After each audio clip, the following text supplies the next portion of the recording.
Not too long ago, a bunch of experts got together at a scientific conference to figure out what's next for industry. And, their big takeaway wasn't what you might expect. They said the next leap forward isn't just about smarter machines, it's about a massive human upgrade. So let's dive in and see what that really means. When you think about the future, your mind probably jumps to an image like this, right? A world full of super advanced, automated factories where AI and robots are running the whole show.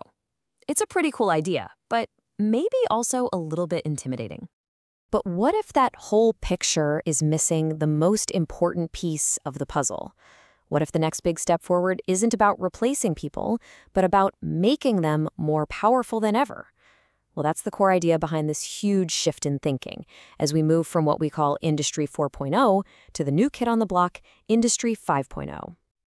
Okay, so to really get a grip on where we're headed, we have to be super clear about where we are right now. And for the past decade or so, we've basically been living in the age of the smart factory.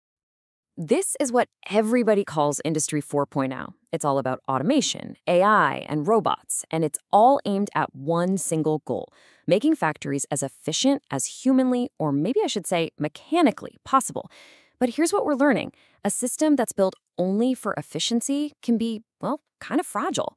It doesn't have the flexibility or that creative spark you need to solve really complex, out-of-the-blue problems. And that's exactly where the next evolution comes in.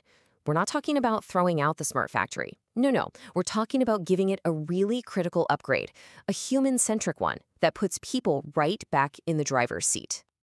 And you can see the fundamental change right here on the screen. See, Industry 4.0 was all about the tech, all about efficiency. But Industry 5.0, it flips the script. The focus is now on humans and machines working together.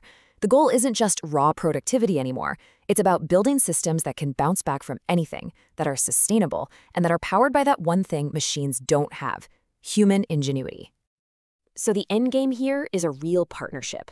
Just imagine a setup where the incredible speed and precision of machines are guided by the stuff only we can do: that creative spark, that critical thinking, that knack for solving a problem no one's ever seen before. Now, the great thing about this conference is that they didn't just talk about vague ideas. They actually laid out a practical blueprint with 14 key recommendations. We've bundled them into 3 main pillars to make it easy to see how this whole new partnership gets built. First up, let's talk tech. This is all about using what are called Cobots, collaborative robots that can work safely right next to people, taking on the really dangerous or boring tasks. It also means we need absolutely rock-solid cybersecurity to protect all these connected systems. And it's about getting smarter with things like predictive maintenance, so we can fix things before they break, and making sure all the tech is standardized so different systems can actually talk to each other without a problem. Second, and you could argue this is the most important pillar of all, it's about empowering people. This is where you get that amazing synergy between human creativity and machine power. But it means we have to invest, and invest big, in continuous training so that our skills are always evolving right alongside the technology.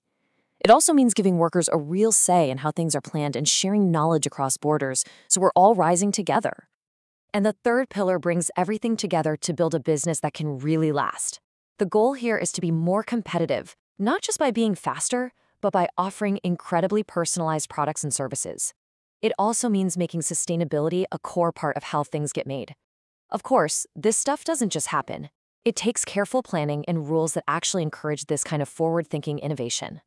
This idea is so central, it's worth hitting one more time. It completely shifts the conversation from us versus them, humans versus robots, to humans with robots. We're talking about a true partnership, where 1 + 1 doesn't equal 2, it equals something much, much bigger. Okay, so you might be thinking, this is all pretty interesting, but I don't work in a factory. Why does any of this matter to me? Well, it matters a lot, because this shift goes way beyond the factory floor. Think of this as a roadmap for the future of almost every industry. It's about how all of us are going to work side by side with smarter and smarter systems. Our real value isn't going to come from doing the same repetitive task over and over. It's going to come from our uniquely human skills: creativity, strategy, and empathy. So what's the game plan? Well, the path forward is actually pretty clear, and it has 3 main lanes. First, companies have got to have a long-term strategy. Second, they have to actively encourage collaboration on every single level. And third, as a society, we need to build the right support systems, from our schools to our laws, to make sure this transition is a success for everyone. At the end of the day, this whole evolution leaves us with a really deep question to think about. The rise of smart machines doesn't make us obsolete. Far from it. It actually challenges us to double down on the very things that make us human in the first place. So as our tools get smarter, the real question is, how do we get wiser?